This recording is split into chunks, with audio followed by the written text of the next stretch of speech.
Assalomu alaykum. Ha, bu latok bo'ladi. Videoda oxirigacha ko'ring, xudo xolasa qolganini ham hozir sizlarga cho'tkilab yoritib beramiz. Ha, sizlarga qiladigan Adham ekan bular. Qo'lini ko'targan bu Obbos bo'ladi. Hali trenddagi Obbos. Shunaqami? O'y, gazini bosdiganmi? Ha, shu Obbos bo'ladi. Ha, ko'l bo'ladi. Yangi ochilayotgan ko'l. Yangi ochilayotgan ko'lga yangi o'zimiz temir latoklarimizni xudo xolasa cho'tkilab tortib beryapmiz.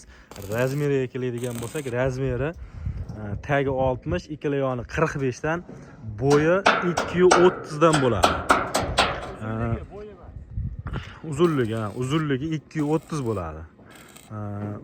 Mana suvarchiga akamiz bosyapti suvarkani. Xudo xolasa suvarkani yirtadi. Xudo xolasa bugundan boshladi ishlarimizni. Stoykalarimiz mana stoykalarimizda qo'yilgan masofasi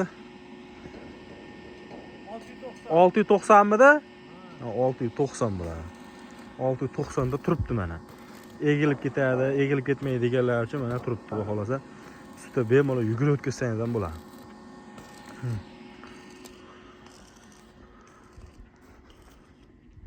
Bratishka, kofedan ichib. Ha, kofeni bosib mana qorlarda 2026-yil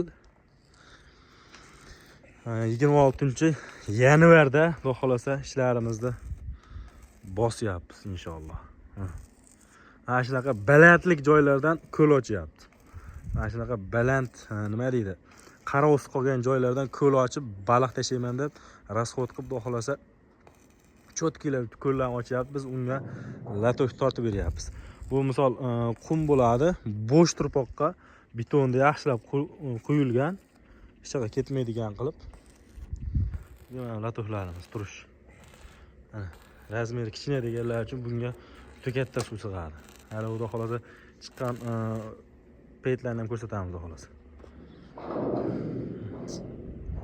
Ha do'stim.